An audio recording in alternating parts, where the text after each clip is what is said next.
नमस्कार, India news Rajasthan देख रहे हैं आप और मैं आपके साथ तरन्नुम जहां शेख। बुलेटिन की शुरुआत करते हैं। आज नए मुख्य न्यायाधीश पंकज मित्तल ने राजभवन में शपथ ग्रहण किया है और ऐसे में राज्यपाल कलराज मिश्र ने उन्हें शपथ दिलाई है। शपथ ग्रहण समारोह में सीएम अशोक गहलोत मौजूद रहे, साथ ही स्पीकर सीपी जोशी भी समारोह में शामिल रहे। कई गणमान्य लोग इस दरमियान मौजूद रहे और ऐसे में मुख्य न्यायाधीश पंकज मित्तल ने शपथ ली है। गोपनीयता की ये शपथ ली गई है। राज्यपाल कलराज मिश्र ने शपथ दिलाई। इस दरमियान सीएम अशोक गहलोत मौजूद रहे। इसी के साथ स्पीकर सीपी जोशी भी कार्यक्रम में मौजूद रहे। अपनी पूरी योग्यता, ज्ञान और विवेक से अपने पद के कर्तव्यों का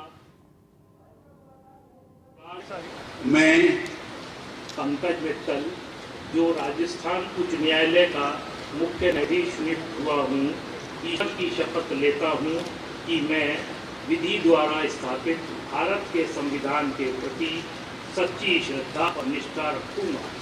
मैं भारत की प्रभुत्ता और अखंडता अक्षुण्ण रखूंगा तथा मैं संयमित प्रकार से और श्रद्धापूर्वक तथा अपनी पूरी योग्यता, ज्ञान और विवेक से अपने पद के कर्तव्यों का है या पक्षपात, अनुराग या द्वेष के बिना पालन करूंगा तथा मैं संविधान और विधियों की मर्यादा बनाए रखूंगा।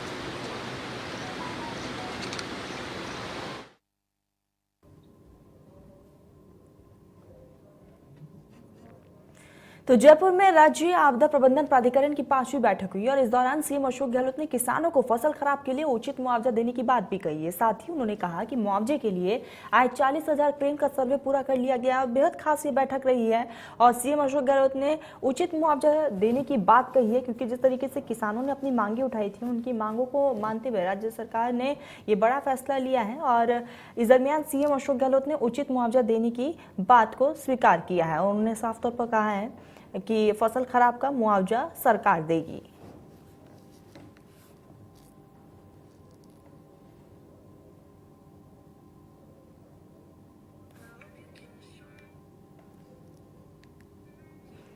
तो आपको बता दें कि फसल खराब के मुआवजे देने को लेकर सहमति बनी है और ऐसे में एक खास बैठक बुलाई गई है जिसमें सीएम अशोक गहलोत, तमाम अधिकारी भी इस पूरे बैठक में मौजूद रहे। जयपुर में मुकेश भाटिया ने राजस्थान व्यापारी कल्याण बोर्ड सदस्य का पदभार संभाला है, तो वही चेयरमैन सुरेश मोदी की अध्यक्षता में बोर्ड की ये पहली बैठक हुई।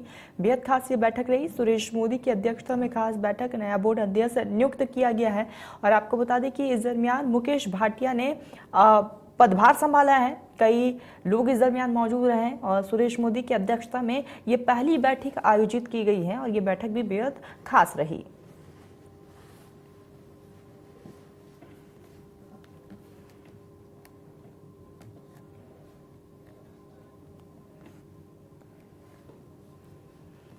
तो जयपुर में राज्य स्तरीय पुलिस जवाबदेही समिति का गठन किया गया। रिटायर्ड जस्टिस HR कुड़ी को यहां पर समिति का अध्यक्ष बनाया गया, तो वही सुनीता भाटी, गोपाल मेघवाल और अजीज दर्द को सदस्य बनाया गया है। तो सुनीता भाटी, गोपाल मेघवाल को सदस्य बनाया गया। रिटायर्ड जज HR कुड़ी को बनाया गया है अध्यक्ष।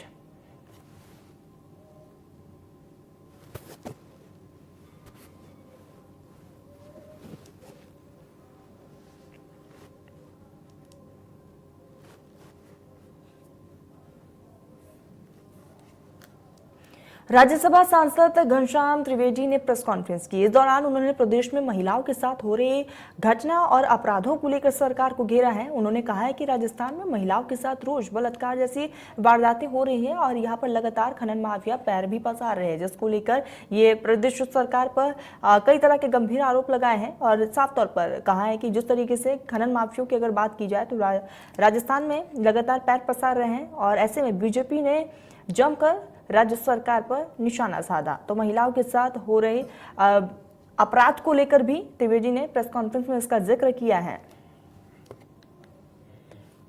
बहुत इतनी गहरी है कि जिससे सरकार के जो बहुत इतनी गहरी है कि जिससे सरकार के अस्तित्व पर प्रश्न चिन्ह लग जाता है। उदाहरण के लिए कन्हैयालाल की घटना हुई, भरतपुर में अवैध खनन के कारण से एक साधु को अनशन करके करना पड़ा। यहाँ तक की स्थितियां पहुंच गई कि 3-4 मंदिरों के पुजारियों को भी जलकर मरने की स्थिति पैदा हो गई और उनका देहांत हो गया। इस प्रकार की घटनाएं राजस्थान में घटित नहीं हुई, वो माफिया कांड से हुई। संरक्षित माफिया जो सरकार का था, उस संरक्षित माफिया के कारण से वो मंदिर के पुजारियों को 3 को जलकर राजस्थान में मरना पड़ा। ये स्थिति राजस्थान में उनके पैदा हो गई। जोधपुर की हिंसा, करौली की हिंसा, जालोर की जो घटना हुई है, अलवर में जो बच्चे की मौत की घटना हुई है, वो घटनाएं, ये सब घटनाएं इस प्रकार की घटनाएं जो अस्तित्व लगाती है और कांग्रेस यादवी संघर्ष में उलझी हुई है।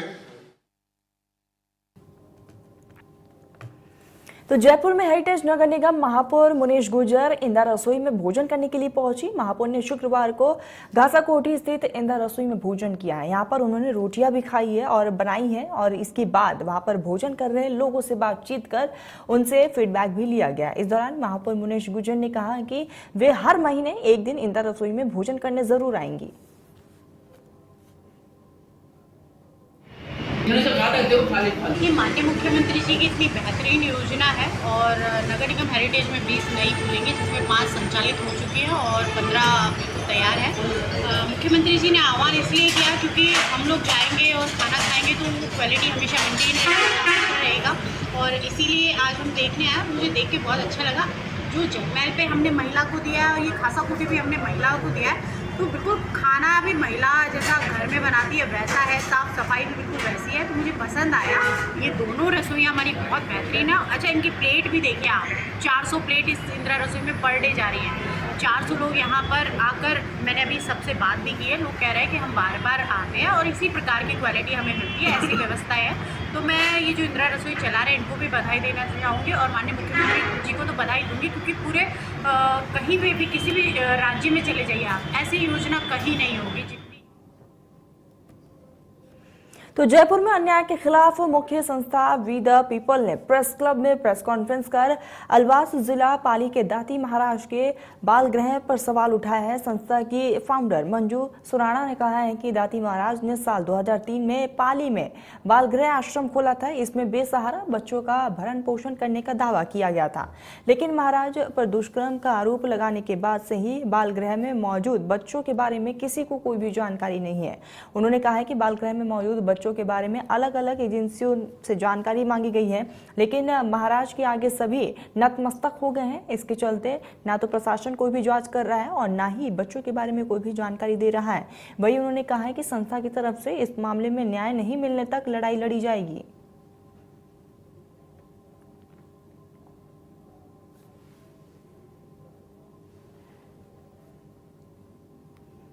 मैंने सोचा थाने में दर्ज करवाई, नहीं की उन्होंने। मैंने पाली एसपी साहब को दी, नहीं की। अभी 10 दिन पहले नहीं मैंने नहीं करवाई 56-3 में, क्योंकि 800 बच्चे पाली पुलिस जांच में रख रही है, हर चीज जांच में। कोर्ट से वो बाद में कोर्ट था तो न्यायालय, तो माननीय न्यायालय का सारा लूंगी। अगर मुझे न्याय नहीं मिलेगा तो लूंगी मैं सारा। महाराज ये और ये इसकी माया बनी।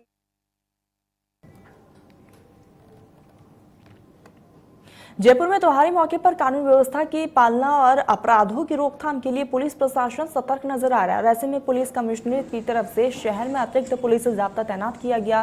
दिवाली के त्योहार को लेकर परकोटा इलाके में कानून व्यवस्था की पालना के लिए शुक्रवार को रैपिड एक्शन फोर्स द्वारा फ्लैग मार्च भी निकाला गया।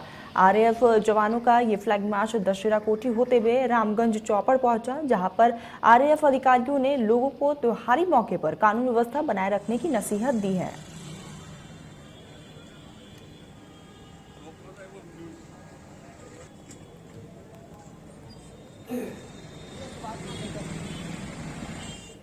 तो आरएएफ ने यहाँ पर फ्लैग मार्च निकाला है। कानून व्यवस्था बनाए रखने को लेकर ये फ्लैग मार्च निकाला गया। इस दरमियान लोगों को जागरूक भी किया गया। तो राजधानी जयपुर में फ्लैग मार्च का आयोजन किया गया। शहर में अतिरिक्त पुलिस जाब्ता तैनात किया गया क्योंकि त्योहारी सीजन जो है वो शुरू हो चुका है और ऐसे में कानून व्यवस्था को किस तरीके से सुचारू रखना है, इसको लेकर प्रशासन लगातार अलर्ट मोड पर है। और यही कारण है कि आज आरएएफ ने रैली के माध्यम से फ्लैग मार्च के जरिए लोगों को जागरूक किया है और शहर में अतिरिक्त पुलिस बल को भी तैनात किया गया था। इस दरमियान लोगों को जागरूक किया गया कि किस तरीके से त्योहार के मौके पर सुरक्षा व्यवस्था को बनाए रखना है। तो अलग अलग जगहों पर फ्लैग मार्च किया गया और शहर में अतिरिक्त पुलिस बल को भी इस दरमियान तैनात किया गया।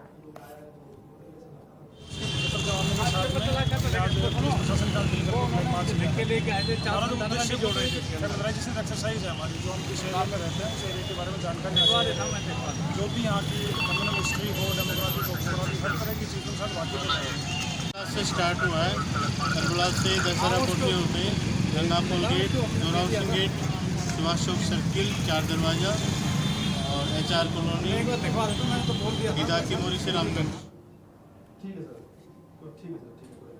जयपुर में मानसरोवर के झूलेला मार्केट में तिब्बत बाजार की शुरुआत हो गई है। तिब्बत दुकानदारों ने यहां पर बाजार में 266 दुकानें लगाई है। बाजार में ऊनी कपड़ों की खूब बिक्री हो रही है और लोग यहां पर खरीदारी करने पहुंच रहे हैं। इस दौरान आवासन आयुक्त कमिश्नर पवन अरोड़ा ने कहा कि जयपुर आने वाले तिब्बत शरणार्थी और व्यवसायी अपना व्यवसाय कर सकेंगे। इसके लिए आवास मंडल उन्हें प्रतापनगर में स्थित अपने अधिशेष फ्लैट्स 13 साल की किश्तों पर उपलब्ध कराने के लिए तैयार किया है। अगर तिब्बत शरणार्थी व्यवसायी प्रस्ताव देते हैं तो मंडल उनके लिए प्रतापनगर में अलग से व्यवसायिक योजना लाने पर भी विचार कर सकता है।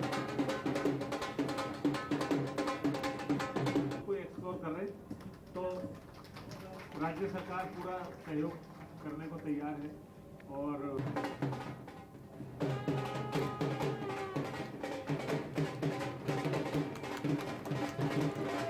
तो जयपुर के मानसरोवर के झूलेला मार्केट में तिब्बत बाजार की शुरुआत हो रही है और ऐसे में तैयारियां तमाम देखने को मिल रही है। तिब्बत दुकानदारों ने यहां पर बाजार में 266 दुकानें लगाई हैं। बाजार में ऊनी कपड़े की खूब बिक्री हो रही है और यहां पर लोग भी खरीदारी करने के लिए पहुंच रहे हैं।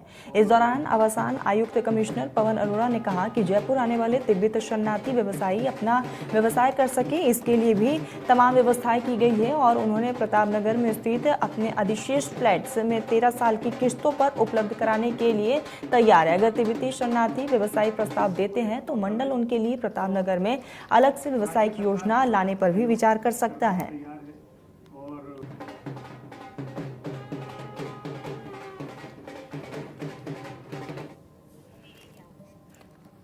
तो खबरों में आगे बढ़ते हैं। जयपुर में मरीज इलाज के लिए दर दर भटक रहे हैं, लेकिन सरकार और रेजिडेंस डॉक्टर जिद पर अड़कर आमने सामने हो गए हैं।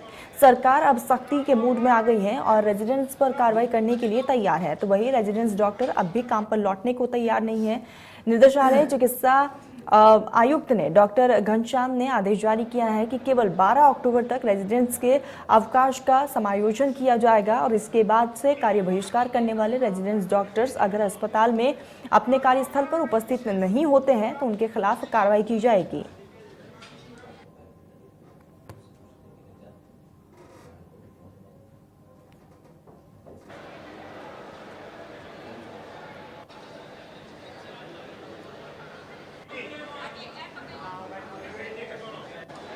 नीति के विरोध में रेजिडेंट डॉक्टर्स लंबे समय से प्रदर्शन और आंदोलन लगातार कर रहे हैं, जिसके चलते चिकित्सा व्यवस्था है वो पूरी तरीके से चरमरा गई है। प्रदेश के सबसे बड़े अस्पताल SMS अस्पताल में इस समय मौजूद है। आप देख सकते हैं किस तरीके से जो है मरीजों की लंबी लंबी कतारें लगी हुई है, मगर उसके बाद भी है जो रेजिडेंट डॉक्टर्स हैं उनकी कोई सूद नहीं ली जा रही है। हालांकि जो रेजिडेंट डॉक्टर्स हैं उनकी सरकार से कई बार वार्ता भी हुई, मगर वार्ता है जो विफल बताई जा रही है।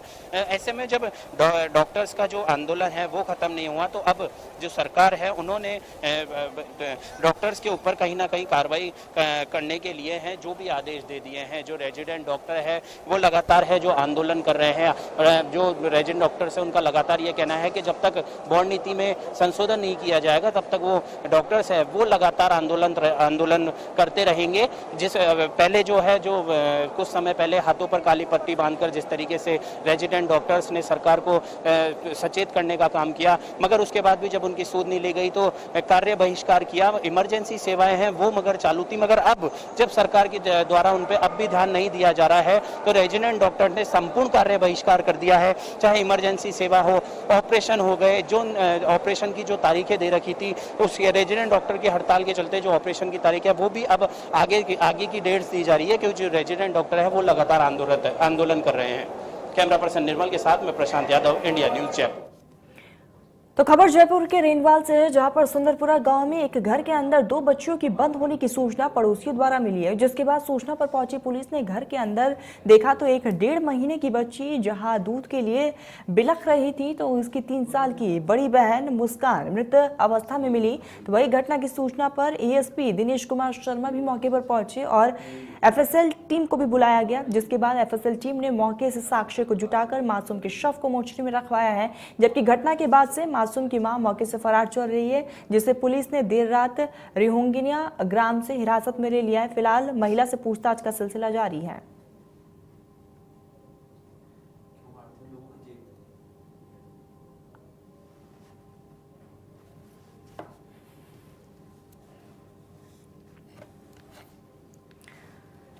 तो जयपुर का ये पूरा मामला है, जहां पर कमरे से एक बच्ची का शव मिला है। फिलहाल पुलिस की टीम और एफएसएल की टीम भी मौके पर पहुंची, तमाम साक्ष्य को जुटाया गया है और इसी दरमियान पुलिस ने बच्ची के शव को कब्जे में ले लिया है, पोस्टमार्टम के लिए भेज दिया है और बच्ची की मां को गिरफ्तार कर लिया है। पड़ोसियों ने इसकी सूचना पुलिस को दी थी, जिसके बाद आनन फानन में पुलिस की टीम भी मौके पर पहुंची और इस पूरे मामले को लेकर अब लगातार जांच पड़ताल की जा रही है। कमरे से कई दस्तावेजों को भी पुलिस ने अपने कब्जे में ले लिया है, उन तमाम दस्तावेजों को भी खंगाला जा रहा है। हमें थाने पे एक इतला मिली थी कि रामजीपुरा पंचायत के अंतर्गत एक सुंदरपुरा गांव आता है, जिसमें बंद कमरे के अंदर एक 3 वर्ष की बच्ची है जो मृत है और एक बच्ची है जो 1 माह के लगभग है, वो जीवित है। उक्त सूचना पे मौके पे पहुंचे और मौके पे संबंधित उच्च अधिकारियों को सूचना से अवगत करवाया हमने और मौके पे श्रीमान सीओ साहब, श्रीमान एडिशनल साहब, एफएसएल टीम मौके पर पधारी और उसको घटनास्थल का निरीक्षण किया गया। जो घर के मालिक थे जगदीश जी, वो जयपुर गए हुए थे तथा उनका लड़का है और सोमपाल, वो रेवाड़ी काम करता है। मैं रेवाड़ी था, रेवाड़ी से आया था मैं रात को 9:30 बजे। उससे पहले घर वालों ने एफआईआर वगैरह सब कुछ करवा दी। तो किसी पर संदेह किसी पे नहीं। मेरे घर वाले थे क्योंकि उसने 2-3 बार पहले भी कर दिया। चलिए, तो फिलहाल इस बुलेटिन में बस इतना ही। देश प्रदेश की तमाम बड़ी खबरों के लिए आप देखते रहिए इंडिया न्यूज राजस्थान।